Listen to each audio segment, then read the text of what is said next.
जैसे एक परिचय के संत थे, तो बिहारी जी गए दर्शन करने, तो वहां एक समोसा बट रहे थे, कोई बांट रहा होगा, तो एक संत लिए, खाए और फिर तो दबका दिया समोसा देने वाला, बार बार मांगता है।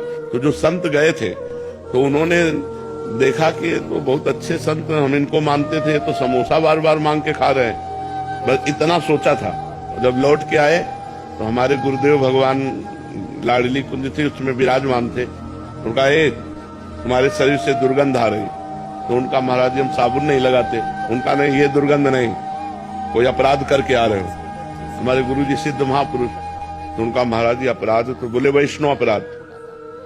बोले महाराज जी वैष्णव अपराध हम किसी से मिलते ही नहीं, किसी से कोई मतलब। बोले नहीं, याद करो कोई वैष्णव अपराध। तो कहा अभी अभी एक दोष दर्शन हुआ, एक संत को हम बहुत अच्छा संत समझते थे, लेकिन वो बार बार तो बोले बस समोसे मांगने से वो गलत हो गए।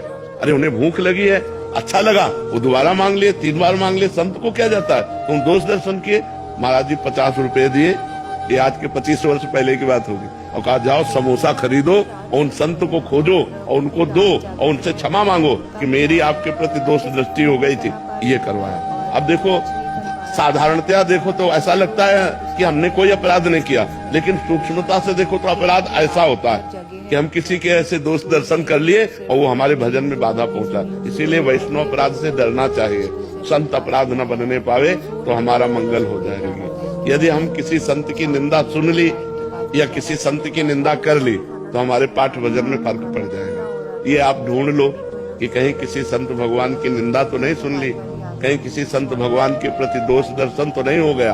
अगर ये नहीं है तो भोजन में सुधार कर लो, बस इसी से हमारे भजन में फर्क पड़ता है और फर्क नहीं पड़ता। और दूसरी बात है कि आपकी अवस्था है वृद्धावस्था, इस अवस्था में भी बुद्धि क्षीण होने लगती है।